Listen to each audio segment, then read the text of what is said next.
Chemistry करने वाले हैं। आज का हमारा टॉपिक है एटॉमिक स्ट्रक्चर। पहली बात केमिस्ट्री क्या होती है वो पता कर लेते हैं।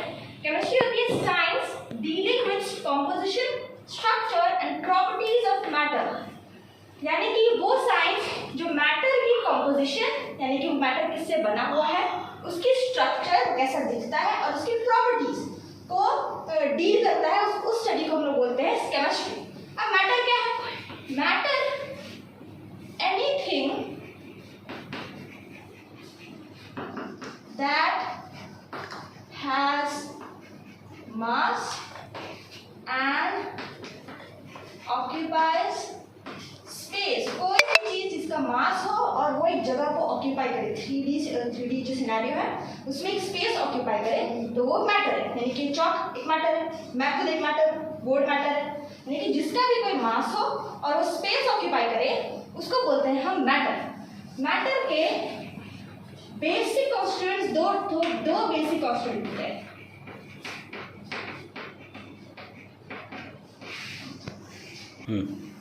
एटम्स और मॉलिक्यूल्स। एटम्स को हम बोलते हैं smallest unit of matter. Matter की सबसे छोटी यूनिट है कि पूरा मैटर बना हुआ है एटॉम्स से, बहुत सारे, मोर देन 1 एटॉम्स।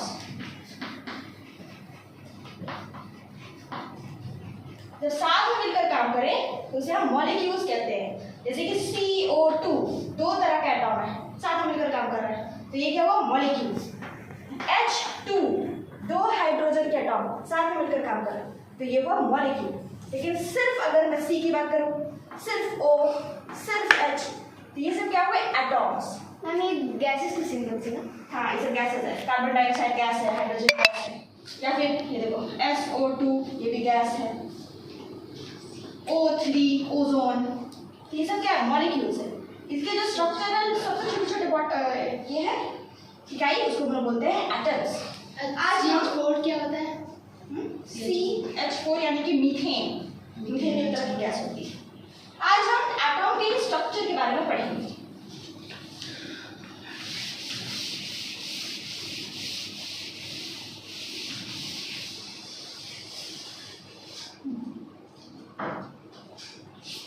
तो एटॉम को सबसे पहले डिस्क्राइब किया था, तो सबसे पहले फर्स्ट डिस्क्रिप्शन किसने दी थी?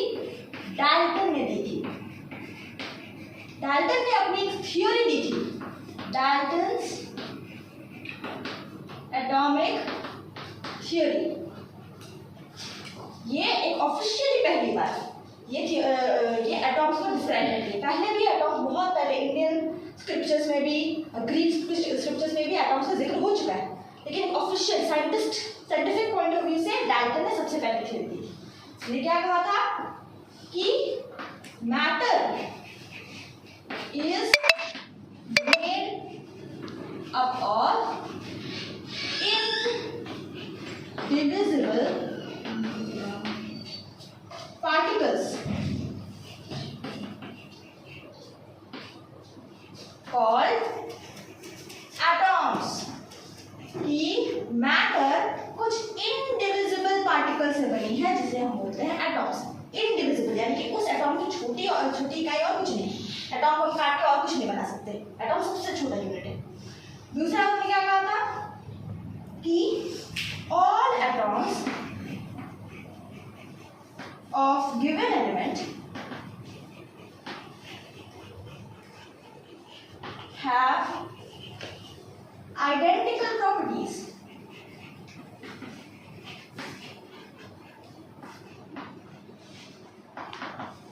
including mass। यानी कि कोई भी एलिमेंट, यानी कि मान लो कि CO2 ये एक एलिमेंट है, इसके जितने भी एटॉम्स हैं उनके वो सब एक ही आइडेंटिकल प्रॉपर्टी की तरफ इशारा कर रहे हैं। देखिए कार्बन भले एक सॉलिड, कार्बन का अलग से देखिए जैसे डाइहाइड्रोजन कार्बन है तो वो एक सॉलिड होता है, ऑक्सीजन गैस होता है, लेकिन जब कार्बन डाइऑक्साइड साथ में मिल जाए तो वो एक कॉमन प्रॉपर्टी शो करता है जिसको बोलते हैं जो गैस है ना, कार्बन डाइऑक्साइड एक गैस है। तो इसका मास भी इस पर डिपेंड करता है। कार्बन डाइऑक्साइड का मास होता है 6 ऑक्सीजन का मास होता है 8 × 2, तो इसी को प्लस करके हम लोग निकालेंगे 16 22 ग्राम कार्बन डाइऑक्साइड का मास। ये बात की थी हमारे डाल्टन ने। अब इसमें एक प्रॉब्लम थी, डाल्टन एटॉमिक थ्योरी की प्रॉब्लम क्या थी? इन्होंने कहा कि इनडिविजिबल पार्टिकल्स कॉल्ड एटॉम्स, यानी कि एटॉम सबसे छोटी है। लेकिन आज के समय में हमें पता है कि एटॉम्स के अंदर भी कुछ ना कुछ होता है, उसको बोलते हैं सब एटॉमिक पार्टिकल्स। यानी कि सब यानी कि अंदर, एटॉमिक यानी कि एटॉम के अंदर पार्टिकल्स कौन कौन है? हमें क्या क्या बता देता? Electron, proton, neutron. ये सब हमें आज के डेट में पता है। उस टाइम में डाल्टन से इनडिविजिबल पार्टिकल, कोई पार्टिकल नहीं, एटम से छोटा और कुछ नहीं। तो ये सब की डिस्कवरी कैसे हुई, अब हम इसके बारे में बात करते हैं। पहले आते सबसे पहले डिस्कवरी हुई थी इलेक्ट्रॉन के बारे में। हमने पहले भी पढ़ा होगा तुम लोगों ने शायद, कैथोड रे ट्यूब के बारे में पढ़ा है ना? नहीं। Cathode ray tube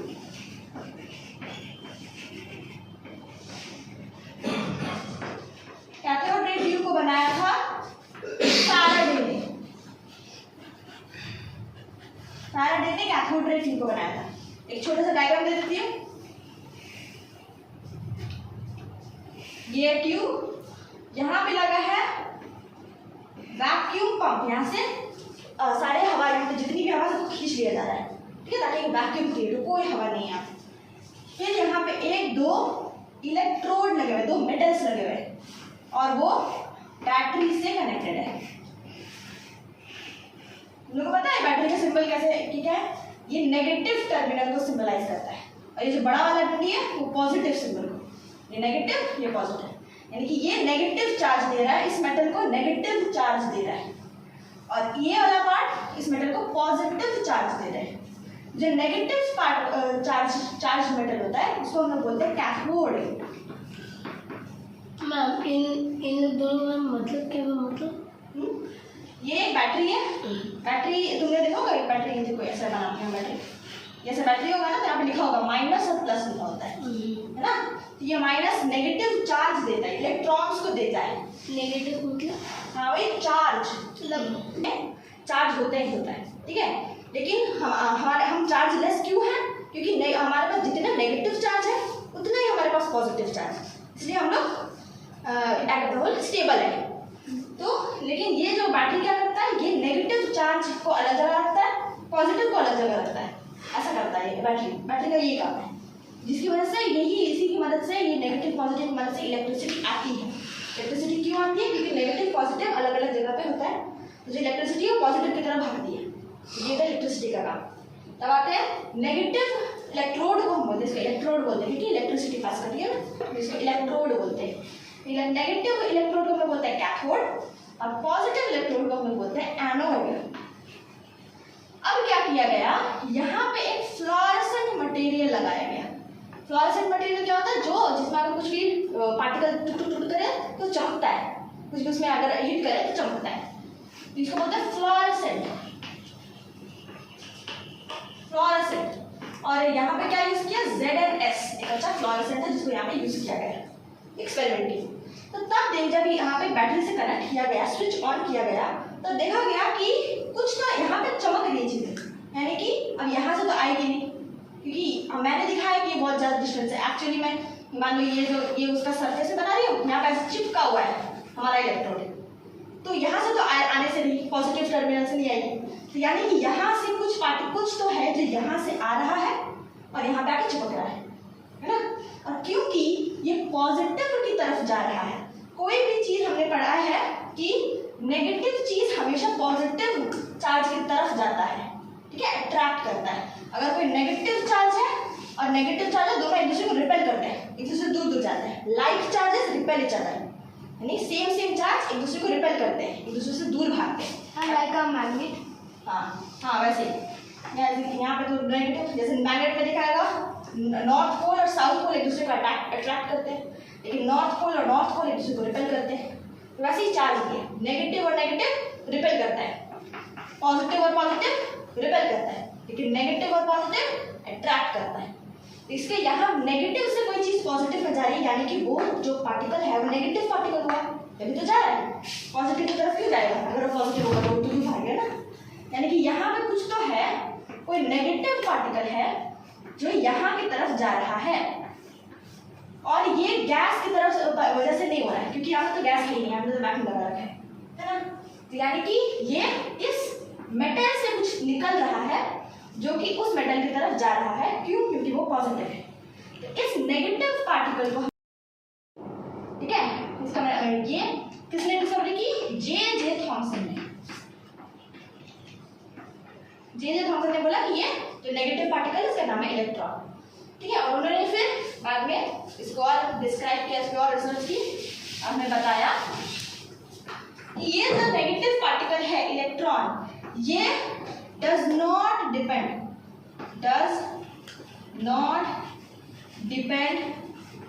on nature of electrode. मैं कुछ भी लगा दूँ, यहाँ पे गोल्ड लगा दूँ, यहाँ पे चाहे मैं गोल्ड लगा दूँ, चाहे मैं सिल्वर लगा दूँ, चाहे मैं कॉपर लगा दूँ, आयरन लगा दूँ, हर जगह पे सेम चीज़ निकलेगी ही दिखती है, ठीक है, कम ज़्यादा मात्रा में लेकिन निकलती है। यानी कि ये चीज़ डिपेंड नहीं करती है नेचर ऑफ इलेक्ट्रोड पे। अब मैं अगर does not depend on nature of gas, अगर मैं, ये तो वैक्यूम था, लेकिन अगर मैं यहाँ पे हाइड्रोजन गैस, हीलियम गैस कुछ भी रख भी लूँ, तब भी यहाँ से कैथोड, ये जो कैथोड, इसको हम लोग बोलते हैं कैथोड रेज, पहले नाम जब फैराडे ने एक्सपेरिमेंट की थी तब इसका नाम पड़ा था कैथोड रेज। फिर जब जे थॉमसन ने उसको डिटेल में स्टडी की तो बोला कि नहीं, यहाँ पे तो कैथोड रे बना हुआ है नेगेटिव पार्टिकल से, ठीक है। तो कैथोड रेज कोई भी लगा तो कैथोड रेज पास करेगी, एक रे के फॉर्म में पास करती है, रे के फॉर्म में, ठीक है। तो ये बोला गया कि ये डिपेंड नहीं करती नेचर ऑफ गैस पे भी डिपेंड नहीं करती, कोई भी गैस हो चलेगा। तो नेचर ऑफ इलेक्ट्रोड पे डिपेंड नहीं करती, कोई भी तरह का इलेक्ट्रोड ले ले निकलेगी। यानी कि ये एक यूनिवर्सल पार्टिकल है, दुनिया के हर एक मटेरियल में ये पार्टिकल मिलती है। ये इलेक्ट्रॉन एक यूनिवर्सल पार्टिकल है, ये बोला गया। अब फिर ये बात तो बोली गई कि अगर यहाँ से कुछ नेगेटिव निकल रहा है, ऑफ कोर्स यहाँ से कोई पॉजिटिव चीज़ भी तो निकलनी चाहिए, वरना ये तो पूरे सामान तो वो तो नेगेटिव हो जाएगा, जो कि बहुत सारा अनस्टेबल होता है, वो यूनिवर्स में एग्जिस्ट नहीं कर सकता कोई भी नेगेटिव पार्टिकल अकेला। ये तो इसीलिए अब पॉजिटिव चीज़ की खोज शुरू हुई। इसको मैं ऐसे कर लेती हूँ।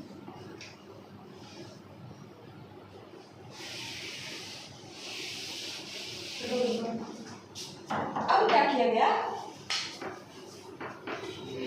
इस दूसरे एक्सपेरिमेंट को बोलते हैं एनोड रे एक्सपेरिमेंट, और ये बाकी साइंटिस्ट ने अब एनोड रे का एक्सपेरिमेंट किया गया और फ्लोरोसेंट यहाँ के बजाय यहाँ लगाया गया, क्योंकि यहाँ से अगर कोई पॉजिटिव पार्टिकल निकल रहा है तो वो नेगेटिव की तरफ जाएगा, है ना। जैसे हमने पढ़ा, अगर नेगेटिव चीज़ पॉजिटिव की तरफ जाती है तो पॉजिटिव चीज़ नेगेटिव की तरफ जाएगी।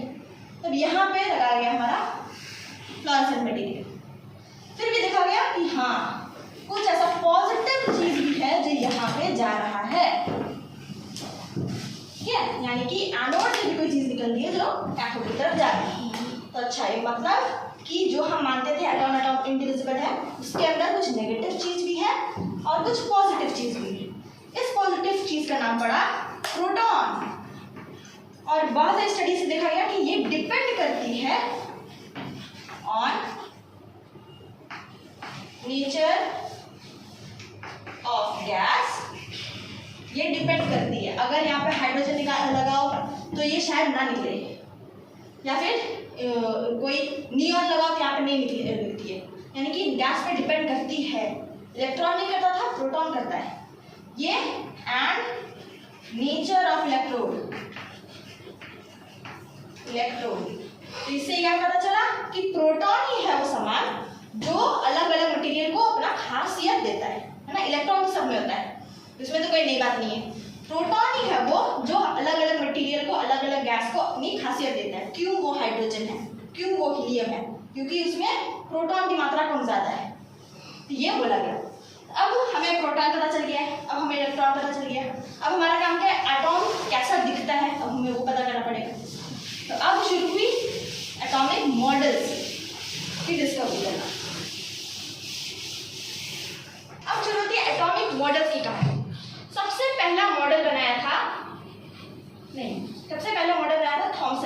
थॉमसन ने क्या किया था, अभी बताया था, क्या किया था थॉमसन ने, बोलो।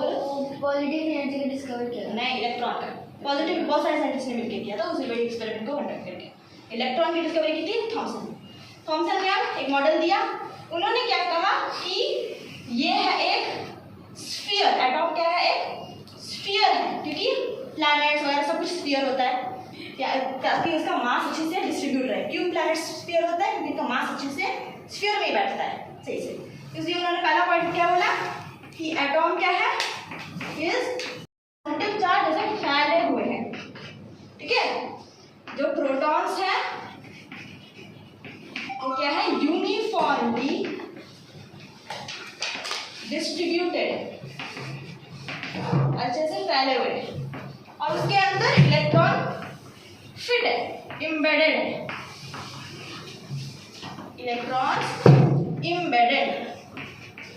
इस मॉडल को उन्होंने नाम दिया, बोलो तो किसकी तरह लग रहा है ये मॉडल, अतः मैं लिखती हूँ नाम, कोई खाने वाली चीज की तरह लग रहा है मॉडल, वाटरमेलन है ना, ये पूरा लाल लाल और ये उनके बीच वाटरमेलन, या फिर इसको रेजिन पुडिंग, जो हम खीर खाते हैं, खीर में जो बादाम वगैरह निकलता है उसमें लगा रहता है, उसी तरह लग रहा है रेजिन पुडिंग। इसको हम प्लम पुडिंग भी कहते हैं, प्लम पुडिंग मॉडल। तो इससे ये तो पता, इसका मेन क्या था, मेन प्रिंसिपल कि मास इज यूनिफॉर्मली डिस्ट्रीब्यूटेड, कि जो मास है वो पूरा एटॉम में फैला हुआ है, कोई एक पर्टिकुलर जगह में नहीं है, पूरा फैला हुआ है मास, हम अच्छे से। तो फिर लेकिन दूसरे एक्सपेरिमेंट ने इसी पॉइंट को क्रिटिसाइज किया कि ये पॉइंट तो गलत है। तो देखते हैं दूसरा एक्सपेरिमेंट क्या था। दूसरा एक्सपेरिमेंट किया गया था, रदरफोर्ड ने किया था दूसरा एक्सपेरिमेंट, रदरफोर्ड ने। इस एक्सपेरिमेंट का नाम है alpha particle scattering experiment. Alpha particle क्या होता है, जब हम हीलियम कैसे लिखता है, He ऊपर 4 नीचे 2, यानी कि इसका एटॉमिक नंबर है 2। जब हम इसमें 2 पॉजिटिवली चार्ज हीलियम को हम लोग बोलते हैं अल्फा पार्टिकल, ठीक है। तब इसका डायग्राम बनाते हैं। ये एक बॉक्स में रखा है, अल्फा पार्टिकल का एक सोर्स है ये बॉक्स, इससे अल्फा पार्टिकल निकलता है। यहाँ पे मैंने एक छोटा सा शीट ऑफ पेपर लिया, एक छोटे से होल के साथ, छोटा सा होल के साथ, तो यहाँ से अल्फा पार्टिकल निकले घुसेगा। और यहाँ पे मैंने रखा गोल्ड फॉइल, इसका नाम है गोल्ड फॉइल। ये क्या बहुत गोल्ड फॉइल, हाँ बहुत पतला, एकदम बहुत ज़्यादा पतला गोल्ड फॉइल। क्यों गोल्ड फॉइल लिया, क्योंकि बहुत ज़्यादा मैलिएबल, उसको बहुत ज़्यादा पिट के हम लोग पतला कर सकते हैं, इसलिए हमने गोल्ड फॉइल लिया। और यहाँ आस पास पूरा जगह लगाया गया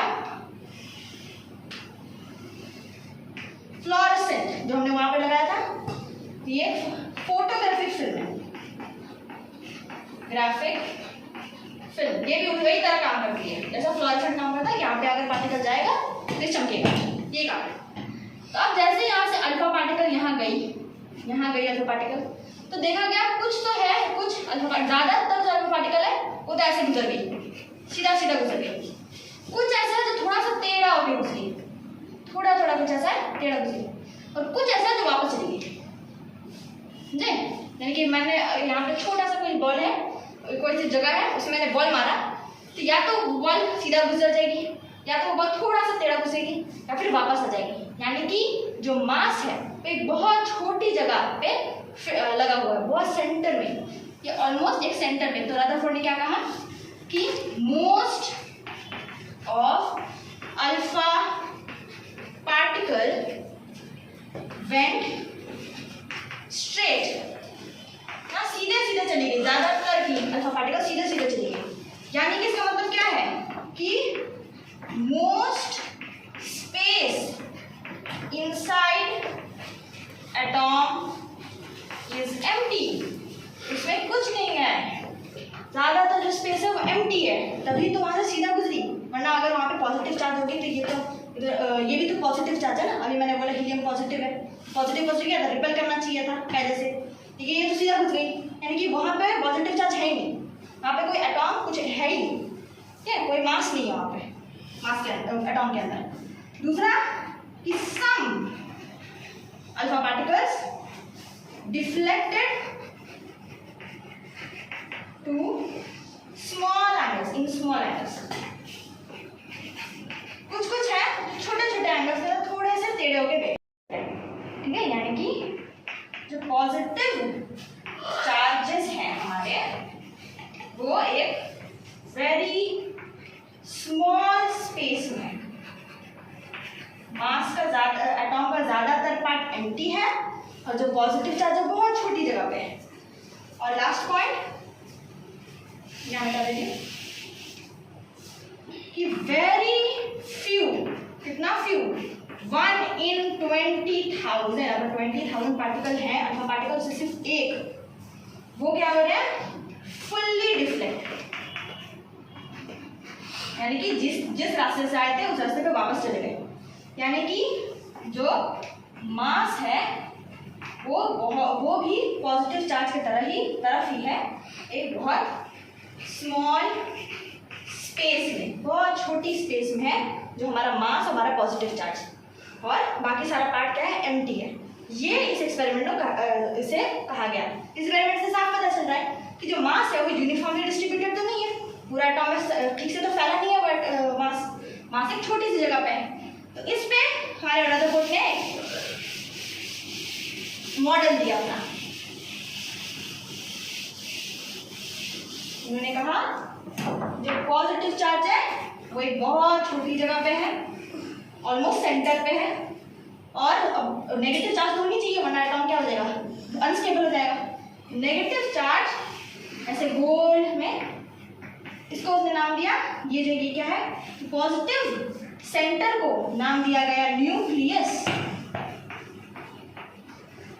इलेक्ट्रॉन क्या कर रहे हैं, उसकी तरफ घूम रहे हैं, पॉजिटिव चार्ज से ऐसे घूम रहे हैं, और ये किस में घूम रहे हैं, ऑर्बिट्स में। फिर उनसे पूछा गया कि ये कैसे घूम रहे हैं, ये तो इसे की तरफ खींचे नहीं जाएंगे। तो बोले कोई भी ऐसी चार्ज होती है जो कि अगर कोई दूसरी चार्ज की तरफ ऐसे के रखती है तो वो उसकी तरफ घूमती है, किस फोर्स से, यहाँ पे तब फोर्स की डिस्कवरी हुई थी उस टाइम में, इलेक्ट्रोस्टैटिक फोर्स की मदद से। जो नेगेटिव चार्ज पॉजिटिव चार्ज के बीच में एक फोर्स होती है, इलेक्ट्रोस्टैटिक फोर्स, इसकी मदद से इलेक्ट्रॉन ना ही पॉजिटिव चार्ज से दूर जाता है ना ही इसके पास आता है, वो बस उसकी तरफ घूमता रहता है। ये उन्होंने कहा उसके बीच में क्या है, इलेक्ट्रोस्टैटिक फोर्स। न्यूक्लियस कितना छोटा है, उन्होंने बोला कि बहुत छोटा है, कि अगर मान लो कि तुम्हारा एटॉम 10⁻⁻10 मीटर बड़ा है, 10⁻⁻10 यानी कि 1/10⁻10 बहुत छोटा एटॉम। तो न्यूक्लियस उससे भी 10⁻⁻15 मीटर छोटा होगा, तो बहुत छोटा।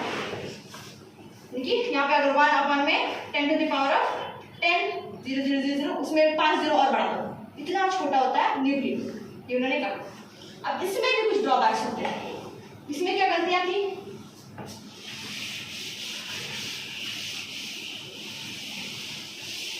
इसमें गलती निकाली गई हमारी, मैक्सवेल ने गलती निकाली। मैक्सवेल ने कहा, मैक्सवेल ने डिस्कवरी की थी इलेक्ट्रोमैग्नेटिक वेव की, जैसे कि लाइट क्या है, इलेक्ट्रोमैग्नेटिक वेव, यानी कि उसमें इलेक्ट्रिक चार्ज भी होती है, उसमें मैग्नेटिक चार्ज भी होती है, ये भी हम पढ़ेंगे आगे। कि उन्होंने इलेक्ट्रोमैग्नेटिक वेव की डिस्कवरी की। उन्होंने कहा कि कोई भी अगर चार्ज है वो हमेशा, वो जब भी मूव करेगा तो वो एक वही इलेक्ट्रोमैग्नेटिक रेडिएशन निकालेगा, वेव की फॉर्म में रेडिएशन निकालेगा, ठीक है। और कोई भी चीज़ अगर रेडिएशन निकालेगी तो आस्ते आस्ते उसका मूवमेंट, उसका जो मूवमेंट है वो कम होता जाएगा, ये ऑब्वियस सी बात है ना। कोई अगर रॉकेट चल रहा है, उसका जितना फ्यूल खत्म होता जाएगा उतना स्लो होता जाएगा। तो वही कहा गया कि कोई भी दुनिया में चार्ज हो, वो जब जब मूव करेगी तब तक उससे इलेक्ट्रोमैग्नेटिक रेडिएशन निकलेगा। ये टर्म की डिस्कवरी किसने की थी? मैक्सवेल ने की थी। तो इस थ्योरी के हिसाब से अगर देखें तो पॉजिटिव चार्ज की तरफ नेगेटिव चार्ज जो है घूम रहा है, तो कभी इससे तो इलेक्ट्रोमैग्नेटिक वेव निकलेगी क्योंकि एक चार्ज पार्टिकल है। तो निकलते निकलते क्या होगा, धीरे धीरे उसका जो रेडियस से कम होता जाएगा और लास्ट में कोई ऐसा टाइम आएगा जब वो न्यूक्लियस में जाके बॉम्बार्ड हो जाएगी, है ना, मिल जाएगी। हाँ, उसमें जाके घुस जाएगी, यानी कि न्यूक्लियस यानी कि एटॉम फट जाएगा। ऐसा नॉर्मल हमारे यूनिवर्स में चलता तो नहीं है, चलता तो आज तक कुछ नहीं बनता, यानी कि ये जो एटॉम है वो गलत है। यही प्रूफ किया गया। क्यों? क्योंकि इलेक्ट्रॉन्स शुड एमिट EM यानी कि इलेक्ट्रोमैग्नेटिक रेडिएशन, जिसकी मदद से उसका जो रेडियस होगा, रेडियस ऑफ ऑर्बिट है ना, ऑर्बिट कहते हैं ना, स्मॉल